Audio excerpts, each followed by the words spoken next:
انتظار عبادت ہے، لیکن اب انتظار کی کیفیت کیا ہے؟ یہ تو ثابت ہو گیا رسول کی حدیث سے، انتظار عبادت ہے۔ اور خدا کہہ رہے ہیں یہ عبادت صرف تم نہیں کر رہے، میں بھی تمہارے ساتھ کر رہا ہوں، میں بھی تمہارے ساتھ انتظار میں۔ وہ انتظار میں ہے جو ہر وقت کو جانتا ہے۔ آپ کہیں گے جی مجلس شروع ہو گئی لیکن ذاکر صاحب نہیں پہنچے، آپ کو نہیں پتا کہ ذاکر کہاں ہے، تو آپ انتظار میں ہیں۔ وہ انتظار کر رہا ہے جسے سب کچھ پتا ہے۔ یہاں اس کا انتظار الیاذ باللہ اس کی لا علمی نہیں، وہ عبادت کی انتہا بتا رہا ہے کہ یہ اتنی بڑی عبادت ہے کہ میں بھی اس میں تمہارے ساتھ شریک ہوں۔ اب آئیے دیکھتے ہیں کہ انتظار کیا کس نے ہے، پھر انتظار کی کیفیت پہ بات ہوگی، کس کس نے انتظار کیا ہے۔ خدا نے سب سے پہلا انتظار ملائکہ سے کروایا، میں خلیفہ بنانے والا ہوں، انتظار کرو۔ پھر انتظار میں خدا صرف انتظار ایک آزمائش کا نام ہے، انتظار ایک ایسی کیفیت ہے جس سے خدا فیصلہ کرتا ہے کہ مومن کون ہے اور کافر کون ہے۔ مومن اور کافر کے درمیان فیصلہ ہو۔ خدا نے موسیٰ زمین پر بھیجنا تھا، فرعون کے کانوں میں خدا نے خبر پہنچا دی کہ کوئی آ رہا ہے۔ یہ فرعون کو خبر کیسے پہنچی؟ کہتے ہیں نجومیوں نے خبر دی ہے، یہی ہے نا، کاہنوں نے خبر دی، نجومیوں نے خبر دی۔ خدا علم کی سرحد پہ مذہب کی باڑ نہیں لگاتا، یہ طے ہے۔ خدا اتنا بڑا قادر مطلق ہے کہ وہ علم کی سرحدوں پہ مذہب کی باڑ نہیں لگاتا۔ غیر مذہب بھی اللہ کو نہ ماننے والا بھی علم سیکھے گا، خدا اسے بھی دے دے گا۔ اس نے علم کو مذہب کا پابند نہیں بنایا، اس نے مذہب کی پابندیوں سے، سرحدوں سے علم کو آزاد کیا ہوا ہے کہ جاؤ جس نے بھی سیکھنا ہے وہ سیکھ لے۔ اس دور کے نجومی ستاروں کو دیکھ کے سمجھتے تھے، انہوں نے دیکھا کہ کوئی آنے والا ہے، کائنات کے اسرار اور رموز یہ بتا رہے ہیں کہ کوئی آنے والا ہے۔ اب یہ انتظار تھا موسیٰ کا۔ قرآن کہہ رہا ہے کہ موسیٰ کے انتظار میں قوم دو حصوں میں تقسیم ہو گئی، ایک وہ جو انتظار میں تھے اور ایک وہ جو اس کا رستہ روکنا چاہتے تھے۔ جس نے رستہ روکنا تھا اس نے 70,000 بچہ قتل کروا دیا۔ بنی اسرائیل کے ہر گھر سے تلاشی لے کے ہر گھر میں بچہ قتل کیا گیا کہ کہیں یہ نہ ہو، یہ نہ ہو، یہ نہ ہو، یہ نہ ہو۔ فرعون بھی انتظار میں تھا لیکن اس کا انتظار منفی تھا، مثبت نہیں تھا۔ اب میں اپنے موضوع کی طرف بڑھ رہا ہوں آہستہ آہستہ۔ انتظار تھا فرعون کو بھی کہ کوئی آ رہا ہے، لیکن اس کا انتظار مثبت نہیں تھا۔ جس نے آنا تھا وہ اس کا رستہ روکنا چاہتا تھا، لیکن خدا نے اپنے وعدے کو پورا کیا، اس نے ہر گھر سے بچہ مروایا۔ خدا نے اسی کے گھر میں موسیٰ پالا۔ وَأَوْحَيْنَا إِلَىٰ أُمِّ موسیٰ، ہم نے وحی کی موسیٰ کی ماں پہ۔ موسیٰ کی ماں پریشان نہ ہو، موسیٰ صندوق میں رکھ کے دریائے نیل کی لہروں کے حوالے کر دے۔ مائیں بچہ دریا میں نہیں ڈالتی، یہ بچہ ماں دریا میں نہیں ڈال رہی، وحی دریا میں ڈال رہی ہے۔ خدا کی قسم وحی نہ ہوتی تو کہاں تھی موسیٰ کی ماں میں اتنی تڑپ؟ موسیٰ کی ماں کے اندر یہ جذبہ کیسے آ گیا کہ اس نے بہتی ہوئی لہروں کے حوالے موسیٰ کر دیا؟ کیونکہ اللہ نے وحی کر دی تھی تو ڈال۔ اب اسے پتا تھا یہ بچہ میں ڈال بھی دوں اس کو کچھ نہیں ہوگا، کیونکہ اس نے کہا ہے۔ اللہ وحی کر دے تو موسیٰ کی ماں نے موسیٰ کو دریا میں ڈال دیا ہے۔ وحی صرف نبیوں پہ نہیں ہوتی، میں صدر کہوں گا اور دھیمے لہجے میں، نبی بچانے والوں سے بھی اللہ گفتگو کرتا ہے۔ جو نبی بچاتے ہیں اللہ ان سے بھی باتیں کر لیتا ہے، اللہ ان سے بھی گفتگو کر لیتا ہے۔ کوئی دلیل مانگے تو قرآن کی آیت سامنے کھڑی ہے، وَأَوْحَيْنَا إِلَىٰ موسیٰ، ہم نے وحی کر دی تھی موسیٰ کی ماں پر۔ موسیٰ کی ماں پر وحی ہوگی اور موسیٰ کی ماں نے دریائے نیل میں موسیٰ کو ڈال دیا۔ اس کا مطلب اسے پتا تھا جس نے وحی کی ہے وہی بچا لے گا۔ اس کا مطلب اللہ نے موسیٰ کی ماں سے بات کی تھی، کہاں جا کے دنیا کو سمجھاؤ۔ ہر رات ابو طالب اپنے گھر سے نکلتا تھا، رسول کو اٹھا کے کبھی جعفر کو سلا دیتا تھا، کبھی عقیل کو سلا دیتا تھا، کبھی علی کو سلا دیتا تھا۔ تو پھر ماننا پڑے گا جو اللہ موسیٰ کی ماں سے بات کر رہا تھا وہی علی کے باپ سے بات کر رہا ہے۔ لیکن فرق آ گیا ہے، کوئی یہ نہ سمجھے کہ جو مقام مادر موسیٰ ہے وہی مقام علی کے باپ کا ہے۔ نہیں نہیں نہیں، اللہ نے موسیٰ کی ماں پر وحی کی تھی، موسیٰ کو ماں نے دریا میں ڈالا، لیکن خدا نے یہ نہیں کہا موسیٰ تجھے ہم نے بچایا۔ خدا نے وحی کر کے موسیٰ دریا میں ڈالا، لیکن بعد میں یہ نہیں کہا موسیٰ تجھے ہم نے بچایا۔ ابو طالب سے کہا بستر بدل، ابو طالب نے بستر بدلے، خدا نے کہا علم یلد کا یتیمن فاوا، تیرا محمد تجھے میں نے پالا۔ موسیٰ کی ماں کے فعل کو اللہ نے اپنا فعل نہیں کہا، لیکن ابو طالب کے فعل کو اللہ نے۔ انتظار فرعون کو بھی تھا، انتظار موسیٰ کی ماں کو بھی تھا۔ اب مجھے بتاؤ کہ دونوں انتظار میں فرق کیا ہے؟ انتظار وہ بھی کر رہا تھا، انتظار موسیٰ کی ماں بھی کر رہی تھی، لیکن موسیٰ کی ماں موسیٰ کی محبت میں انتظار کر رہی ہے، فرعون موسیٰ کی دشمنی میں انتظار کر رہا ہے۔ انتظار عبادت ہے، لیکن اگر نیت اچھی ہو۔ آج سارے مذہب انتظار کر رہے ہیں، لیکن نیت کیا ہے؟ آخر میں آگے ہم انتظار کی نیت پہ بات کریں گے۔ ابھی مجھے انتظار سمجھانا ہے کہ انتظار کر کون کون رہا ہے۔ نمرود کو پتا تھا کہ ابراہیم آنے والا ہے، لیکن دونوں انتظار میں فرق تھا۔ چلے میں بات کو اور آسان کروں اور بالکل قریب لے آؤں، کیونکہ مجھے مصائب تھوڑا طویل پڑھنا ہے۔ حتیٰ کہ رب رسول دنیا میں آئے تو پورا عرب انتظار کر رہا تھا۔ رسول اللہ سے پہلے آخری نبی کون تھے؟ ہاں، حضرت عیسیٰ اور ہمارے رسالت مآب کے درمیان 500 سال کا فاصلہ ہے۔ حضرت عیسیٰ سے لے کے رسول اللہ تک درمیان میں نبی نہیں، اوصیاء آئے ہیں، وصی آئے ہیں۔ نبیوں کے وصی بھی عہدہ ہوتا ہے، یہ آتے رہے ہیں، لیکن باقاعدہ اللہ نے کوئی نبی نہیں بھیجا، اوصیاء آتے رہے۔ اگر کوئی مجلس ہوئی کسی اور مجلس میں، اس خمسے کے علاوہ کسی مجلس میں یاد کروائیں گے تو میں رسول اللہ کے اوصیاء پہ بات کروں گا کہ عیسیٰ سے لے کے خاتم تک اوصیاء کون سے تھے۔ جسے تم سلمان محمدی کہتے ہو، یہ عیسیٰ کا وصی تھا۔ اوصیاء حضرت عیسیٰ سے لے کر رسالت مآب تک آتے رہے۔ اب مجھے میرا سوال ہے، پھر میں سوال رکھ رہا ہوں، اور یہ سوال ہی ہے جو آپ کو جوابات تک پہنچاتا حقیقتوں کے قریب کرے گا، کہ حضرت عیسیٰ اور رسالت مآب کے درمیان جتنے لوگ آئے، 500 سال میں جتنے لوگ مرے، وہ کہاں جائیں گے؟ جنت میں یا جہنم میں؟ کیونکہ ان کے لیے باقاعدہ ہدایت کا کوئی بندوبست ہی نہیں، ان کے لیے کوئی نبی نہیں، تو وہ کہاں جائیں گے؟ معصوم سے پوچھا گیا، مولا عیسیٰ سے لے کے آپ کے جد تک کوئی نبی نہیں آیا، کوئی آسمانی کتاب نہیں اتری، کوئی آسمانی باقاعدہ احکامات نہیں اترے، ان 500 سال میں مرنے والے لوگ کہاں جائیں گے؟ امام نے فرمایا حضرت عیسیٰ آسمان پہ جاتے ہوئے زمین پر آخری اعلان کر کے گئے تھے، مبشرن رسولن یاتی من بعدہ اسمہ احمد، میرے بعد میں بشارت دے کے جا رہا ہوں، ایک آنے والا ہے جس کا نام احمد ہوگا۔ فرمایا جو اس کے انتظار میں مرے وہ جنت میں جائیں گے۔ عیسیٰ سے لے کے ہمارے رسول کے درمیان 500 سال انتظار محمد ہے، 500 سال تیرے اور میرے نبی کا انتظار ہوا ہے، کیونکہ تاریخ ہسٹری شروع مورخین نے کی ہے بعثت رسول سے۔ اگر آپ تاریخ کو تھوڑا پیچھے لے کے جائیں گے بہت سے عقدے کھلیں گے۔ پورا عرب انتظار کر رہا تھا۔ عرب میں مشرکین تھے، وہ تو بتوں کی پوجا کرتے تھے، لیکن جو باقاعدہ آسمانی مذہب زمین پر تھا وہ 2 مذہب تھے، ایک یہودی اور ایک عیسائی، ایک عیسیٰ کے ماننے والے، ایک حضرت موسیٰ کے ماننے والے۔ موسیٰ کے ماننے والے زمین پر اپنا اقتدار اور حکومت چاہتے تھے۔ انہیں پتہ چل گیا کہ اب عرب میں مکہ کی سرزمین پر کوئی آنے والا ہے، انہوں نے مکہ کے قریب اپنی بستیاں بنا لی تاکہ ہم اس احمد کا رستہ روکیں، کیونکہ یہ چاہتے تھے کہ اگر اتنے نبی بنی اسرائیل میں آئے ہیں تو آخری رسول جو سب کا سردار ہے وہ بنی اسماعیل میں نہ آئے، اسے بھی بنی اسرائیل ہی میں آنا چاہیے۔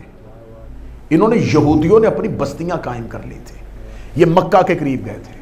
یہ ہے تاریخ کی سچائیاں، آپ کو نہیں خبر، شاید ہسٹری آپ کو اس انداز میں نہ بتائے، لیکن اگر آپ بھید کے لیے نکلیں گے، سراغ کے لیے نکلیں گے، انویسٹیگیشن کرنے کے لیے نکلیں گے تو بہت سخت کھدائی میں بہت سے راز آپ کو مل جائیں گے۔ رسول کے دادا حضرت ہاشم یہودیوں کے ہاتھوں قتل ہوئے تھے، حضرت ہاشم کو شہید کیا گیا تھا اس بنیاد پر کہ اس کی نسل میں سے آنے والا ہے۔ تیرے اور میرے رسول کے والد کی قبر مبارک کہاں ہے؟ شام کے راستے میں۔ کیوں گئے تھے؟ تاریخ نے صرف جھوٹ بولا ہے، تجارت کی غرض سے گئے تھے۔ بنی عبد المطلب مکہ سے باہر رہتے تھے تاکہ یہودیوں سے بچ سکیں۔ رسالت مآب کی والدہ ابوا کے مقام پر ہے۔ بچپن سے رسالت مآب کو مکہ سے باہر فوراً حضرت عبد المطلب نے نکال دیا، کیونکہ یہودی اطراف میں پھیلے ہوئے تھے اور وہ احمد کا رستہ روکنا چاہتے تھے۔ جب پتہ چل گیا کہ آ گیا ہے، حضور یہاں تک تو ہسٹری نے لکھ دیا کہ کیسر و کسرا کے کنگرے گر گئے، آتش فارس ٹھنڈی ہو گئی. اچھا کیسر و کسرا کے کنگروں کو پتا چل گیا کہ نبی آ گیا ہے. وہ جو ہزاروں سال سے ایران میں آگ جل رہی تھی وہ آتش فارس بجھ گئی. اس آگ کو پتا چل گیا کہ وہ زمین پر آ گیا ہے. یہ زمینی تبدیلیاں آ چکی تھیں. یہودیوں کو پتا چل گیا کہ نبی آ گیا ہے. آتش فارس کو پتا چل گیا کہ نبی آ گیا ہے. کیسر و کسرا کے کنگروں کو پتا چل گیا کہ نبی آ گیا ہے. اور اسلامی ہسٹری یہ کہتی ہے نبی کو پتہ ہی نہیں تھا کہ میں نبی ہوں. یہودیوں نے مورچہ بندی کی ہوئی تھی. یہ جسے یثرب کہتے ہیں, جسے آج مدینہ کہتے ہیں, اس یثرب کو جا کے اس کو بھی یہودیوں نے آباد کر لیا تھا. انہیں پتا تھا وہ مکہ سے نکلے گا اور کھجوروں والے شہر میں آئے گا. 40 سال رسول کا خاموش رہنا الہی نظام کا ایک حصہ تھا, کیونکہ جنہوں نے انتظار کیا ہے اب ان کا امتحان لے کہ انتظار تو کیا ہے, اب ساتھ دیتے ہیں کہ نہیں. میں نے پہلے کہا تھا ڈاکٹر صاحب سے کہ بڑا خشک موضوع ہے, لیکن میں اس کو اتنا آسان کروں گا کہ یہ آپ تک حقائق پہنچے. انتظار رسول کرنے والوں کا پتہ جب چلا جب اللہ نے زمین پر اسے کہا, خدا نے کہا تم صرف انتظار کرو, بھیجنا میرا کام ہے, میں بھیجوں گا.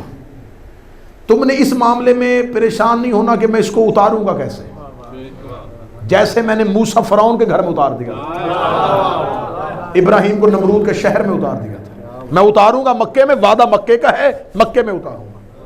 تم انتظار کرو. لیکن جب یہ آ جائے پھر صرف انتظار نہیں, اس کے بعد اس کی نصرت بھی کرنی ہے. ابو طالب نے انتظار کیا, ابو طالب کے بیٹوں نے ساتھ دیا. انتظار مقدم ہو گیا نصرت کے ساتھ. انتظار کا فائدہ تب ہوتا ہے جب انتظار کے بعد نصرت بھی شامل ہو جائے.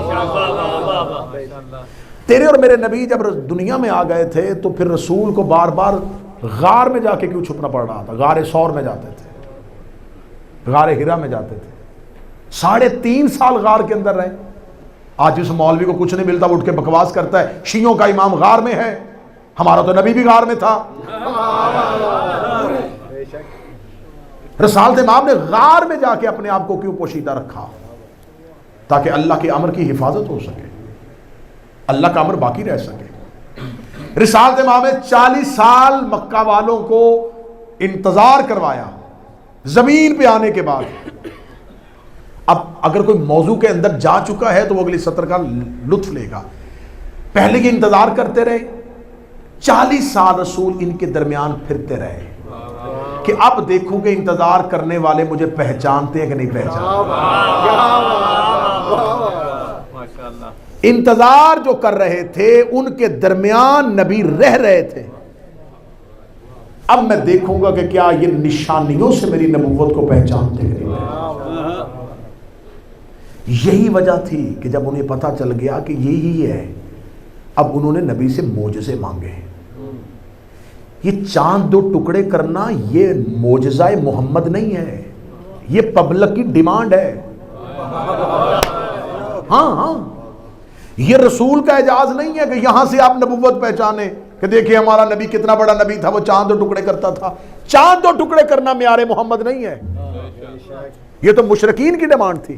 انہوں نے کہا تھا نشانی پوری کر, دیکھتے ہیں تو صرف زمین پر نبی ہے یا آسمان سے آیا ہے. اچھا مشرکوں کو بھی پتا تھا جو ادھر سے آئے اس کی ادھر بھی حکمرانی ہوتی ہے.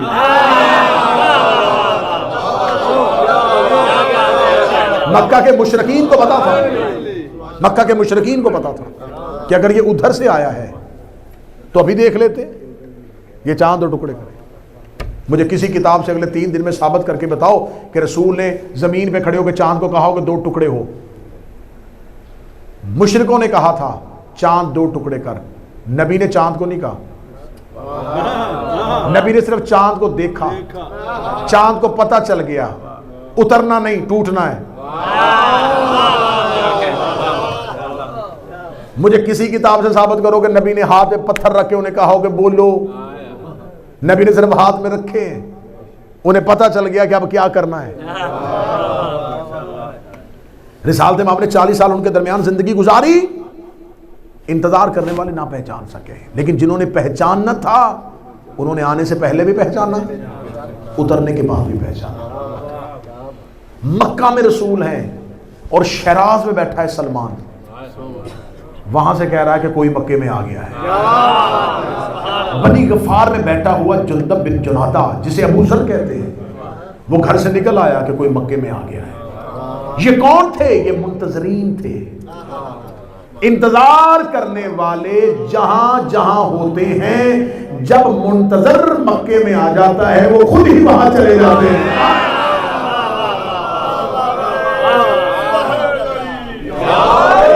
اب مجھے کسی جگہ سے نہیں ملا کہ رسول اللہ نے مدائن میں شیراز میں سواری بھیجی ہو، جاؤ سلمان کو لے کے آؤ۔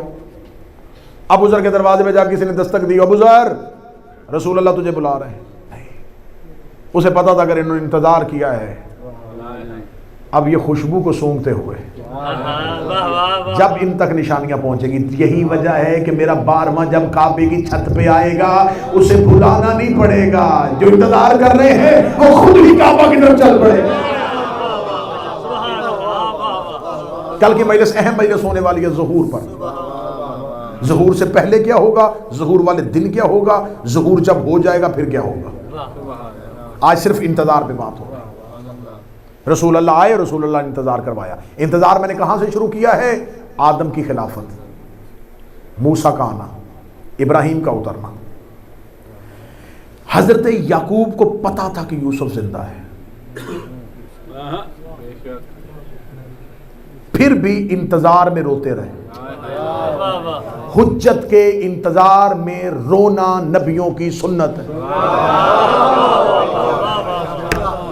کتنا روئے، آنکھیں سفید کر دیں۔ رسول اللہ نے انتظار کروایا۔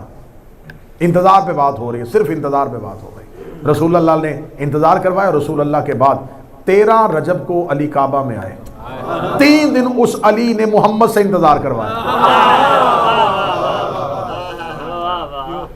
13 رجب کو آئے، 3 دن تک رسول انتظار کرتے رہے۔ 16 رجب کو علی کو ہاتھوں پہ لیا، امیر المومنین آ گئے، اور پھر امیر المومنین کی ولایت کے اعلان کے لیے رسول نے پھر امت سے انتظار کروایا۔ پھر خم غدیر میں علی کی ولایت کا اعلان کیا۔ پھر مولا امیر المومنین نے اپنی ولایت کے اعلان ہونے کے بعد اپنی زمینی حکومت کے لیے اپنے ماننے والوں سے 25 سال انتظار کروایا۔ ایک ایک امام کی ہسٹری پڑھتے چلے جائیں گے تو آپ کو ہر امام کی زندگی میں انتظار نظر آئے گا۔ انتظار کس لیے ہے؟ تاکہ اس انتظار کی چھاننی میں ڈال کے باریک چھان کر کے دیکھیں صحیح کہ مخلصین کون ہیں۔ کیونکہ عربی زبان کی کہاوت ہے، یہ کوئی حدیث نہیں ہے، کوئی فرمان نہیں ہے، عربی زبان کی یہ کہاوت ہے، الانتظار اشد من القتل۔ انتظار قتل سے زیادہ خطرناک ہوتا ہے۔ کسی کا انتظار کرنا بہت بڑا کرب ہے۔ اب شیعہ انتظار تو کر رہے ہیں، لیکن اب یہ کیسے پتہ چلے گا یہ انتظار مثبت ہے کہ منفی؟ اس انتظار کی وہی کیفیت ہے یا نہیں ہے؟ اس کے لیے میں ایک مثال دوں گا تاکہ بچوں کو بات زیادہ آسان ہو جائے۔ موضوع سے بور تو نہیں ہو رہے آپ؟ میں اپنی ہی مثال دے دیتا ہوں کہ میں ڈاکٹر صاحب سے کہوں گا ڈاکٹر صاحب میں آپ کی مجالس پڑھنے کے لیے بریڈ فورڈ آؤں گا اور میں مانچسٹر ایئرپورٹ پہ اتروں گا تو آپ مجھے لینے کے لیے آ جائیں۔ اب ان کو بھی میں نے بتا دیا کہ میں آ رہا ہوں، یہ بھی انتظار میں تھے۔ میں شاہ جی کی دوسری مثال دے دیتا ہوں، شاہ صاحب کو بھی میں نے بتا دیا کہ میں آ رہا ہوں، یہ بھی انتظار میں تھے۔ لیکن شاہ صاحب جس دن میری فلائٹ تھی اس دن اس رات کو یہ سو گئے۔ میں ایئرپورٹ پہ اترا، میں نے دیکھا کہ نہیں ہے۔ میں نے انہیں فون ملایا کہ آپ آئے نہیں، انہوں نے کہا جی میں انتظار کرتے کرتے سو گیا تھا، مجھے پتا تھا کہ آپ نے آ ہی جانا ہے، کہ جب آپ وہاں سے بیٹھ گئے تو آپ نے آنا ہی ہے، تو بس نیند طاری ہو کر میں انتظار کرتے کرتے سو گیا۔ میں ایئرپورٹ سے باہر نکلا، ڈاکٹر صاحب کھڑے تھے، میں نے کہا ڈاکٹر صاحب آپ نہیں سوئے؟ انہوں نے کہا جی انتظار سونے دیتا ہے۔ میں تو مثال میں سب کچھ سمجھا رہا ہوں، ہم تو رات کروٹوں میں گزاری، ایک لمحے کے لیے نیند نہیں آئی۔ انتظار تھا کہ کب آپ آئیں گے، کب آپ آئیں گے، کب آپ آئیں گے۔ انتظار ان کو بھی تھا، انتظار ان کو بھی تھا۔ وہ کیسا انتظار تھا جس نے سلا دیا، اور وہ کیسا انتظار تھا جس نے انتظار کے شوق میں نیند ہی کو گم کر دیا۔ اب امام کو سونے والا انتظار نہیں چاہیے، شدت انتظار میں گم ہونے والا انتظار چاہیے۔ اب یہ انتظار کیا ہے؟ انتظار یہ ہو رہا ہے، اس لمحے جو انتظار ہو رہا ہے مذہب شیعہ میں کہ مولا آئیں، زمین کو عدل و انصاف سے بھر دیں اور ہمارے لیے بھی آسانیاں پیدا کریں، اسے انتظار نہیں کہتے۔ معاف کیجئے گا، اس کا نام انتظار نہیں ہے، یہ انتظار نہیں ہے۔ یہ انتظار جو ہے نا کہ آئیں، اپنے آپ کو بھی بچائیں، ہمیں بھی بچائیں، یہ انتظار کوفہ والوں نے حسین کا کیا تھا۔ کتنے خطوط تھے؟ 12,000، ایک روایت 18,000۔ 18,000 خطوط عاشورہ کے دن امام حسین نے تھیلے سے نکال کے یوں جھاڑے، ایک ایک خط اٹھا گا، او فلاں ابن فلاں، اتر گھوڑے سے، کہ یہ خط تو نے نہیں لکھا، اور فلاں ابن فلاں چھپنا، یہ خط تیرا نہیں ہے کیا؟ تو مجھے میری مادر گرامی اور میرے جد کا واسطہ دے دے کے نہیں کہہ رہا تھا کہ آ جائیے؟ اب کیا ہوا؟ وہ سارے کے سارے حسین کے قاتلوں میں کیوں چلے گئے؟ اس لیے چلے گئے کہ انتظار تھا، نصرت کا حوصلہ نہیں تھا۔ خط لکھ لیے، آئیں آئیں جلدی، کیوں؟ اس لیے کہ ہمارے اوپر حاکم مقرر ہو گیا ہے، بہت سخت حاکم آ گیا ہے، یہ گھروں سے نکال کے ہمیں مار رہا ہے، جلدی آئیے، کوفہ کے حالات ٹھیک کیجئے، ہم آپ کی بیعت کر لیں گے، آئیے آئیے آئیے۔ اور حسین چل پڑے۔ جیسے جیسے کوفہ قریب آ گیا، کوفہ والوں کے حوصلے ٹوٹ گئے۔ اب میں سطر کہنے لگا ہوں، آج ہمارا الاجل کہنا کہیں کوفے کا خط تو نہیں؟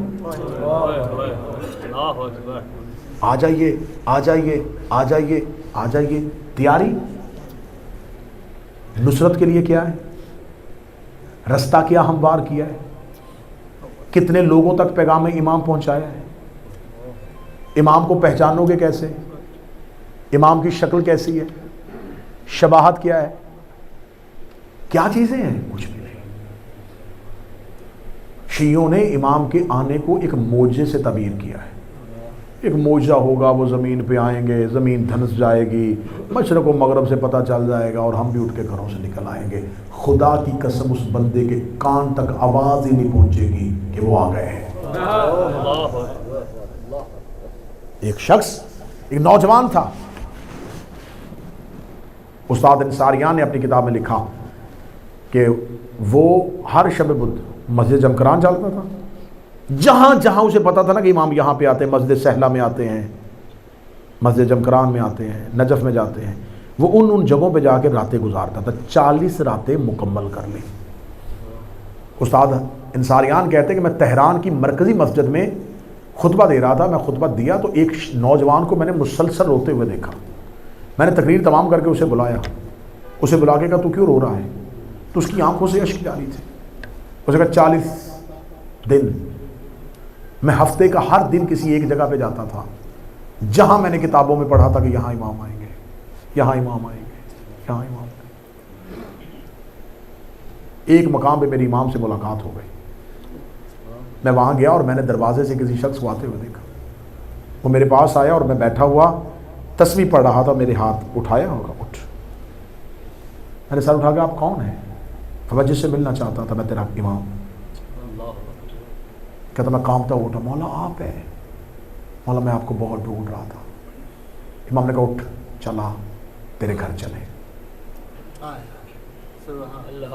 وہ کہتا استاد میں امام کو لے کے آ رہا تھا، یا آدھے رستے کے بعد خیال آیا گھر میں فلاں چیز بھی ایسی پڑی ہے جو امام کے سامنے نہیں کرنی، فلاں چیز بھی ایسی ہے جس کو امام دیکھیں گے ناراض ہو جائیں گے۔ میرا دل دھڑکنا شروع ہو گیا۔ جیسے ہی میرا دروازہ آیا، میں نے امام کے سامنے ہاتھ جوڑ کے کہا مولا ایک لمحہ رکیں گے، میں ابھی ہو کے آیا۔ میں جلدی سے بھاگ کے اندر گیا اور میں نے وہ تمام چیزیں پیچھے کی جن سے مولا ناراض ہو سکتے تھے۔ جب میں باہر آیا تو میں نے دیکھا کہ امام میری گلی کا موڑ موڑ رہے ہیں۔ میں امام کے پیچھے دوڑا اور امام کی آنکھوں میں آنسو تھے، اور امام نے رو کے کہا میرے اللہ گواہ رہنا میں کتنی بار تیری مخلوق کے دروازے سے خالی واپس آیا. کتنے لوگ ہیں جن کے گھروں تک میں چلا جاتا ہوں لیکن مجھے واپس خالی آنا پڑتا ہے.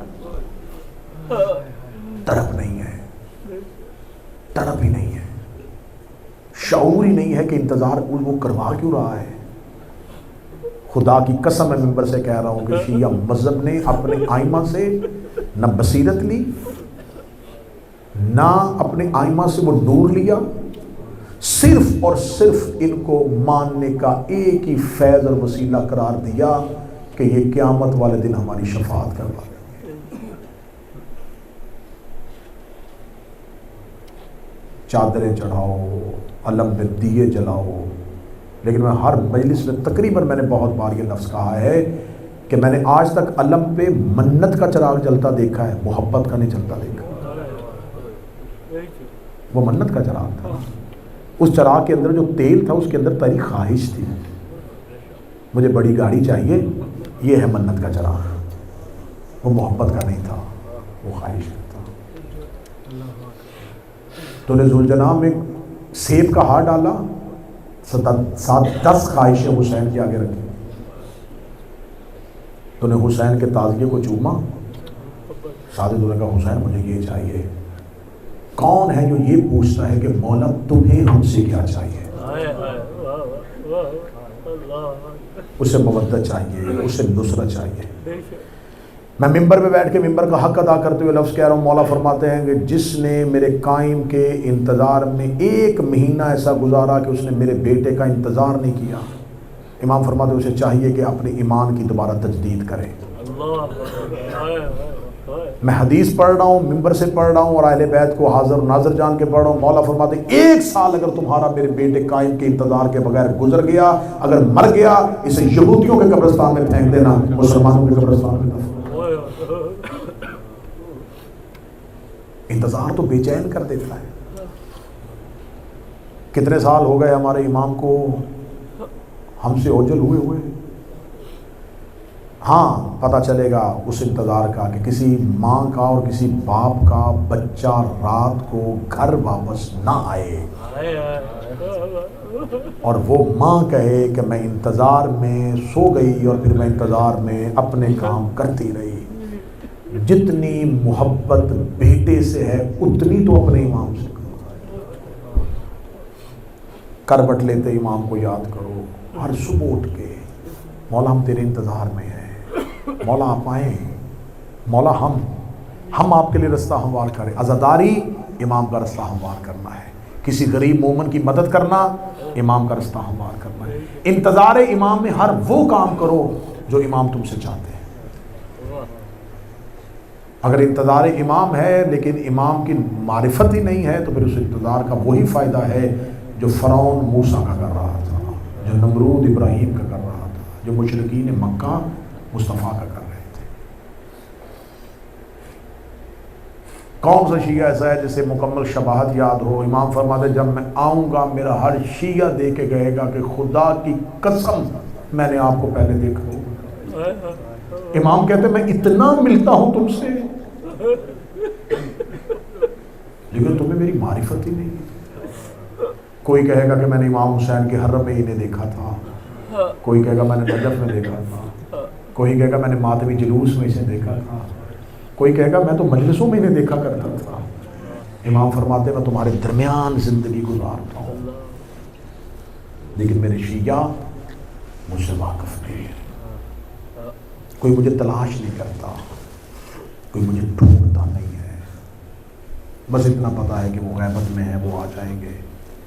تلاش امام کسی کے پاس